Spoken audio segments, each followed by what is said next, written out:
ভালো করে পেঁয়াজ, লঙ্কা, আদা, রসুন দিয়ে ধনেপাতা পেঁয়াজটাকে লাল লাল করে ভেজে নিয়েছিলাম। নিয়ে মশলাগুলো দিয়ে নেড়ে চেড়ে অল্প পরিমাণ জল দেবো। প্রয়োজন মতন জল দিয়ে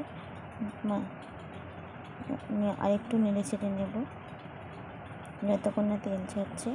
একটু ফুটতে দেব। দেখো ফুটে গেছে। মাছ কটা ভাজা আছে, মাছ কটা দিয়ে দেব। দেখো গ্রেভিটা হয়ে এসছে, ক্রমশ তেল ছেড়ে দিয়েছে। এবার তেলটা যখন ছেড়ে গেল ভালো করে নেড়ে চেড়ে দেবো। নেড়ে চেড়ে প্রয়োজন মতো আর একটু জল দিয়ে দেব।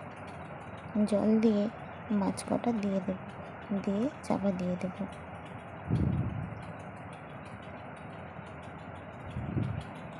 মাছ কটা একটু খেলিয়ে দেবো। মাছ কটা খেলিয়ে দিয়ে যাতে গ্রেভির সাথে মিশে একটু ফুটতে পারে।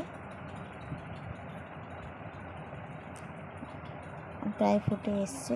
একটুখানি জল দিয়ে চাপা দিয়ে দেবো। লো স্টিমে রাখবো। দেখো প্রায় হয়ে এসছে মাছের ঝালটা।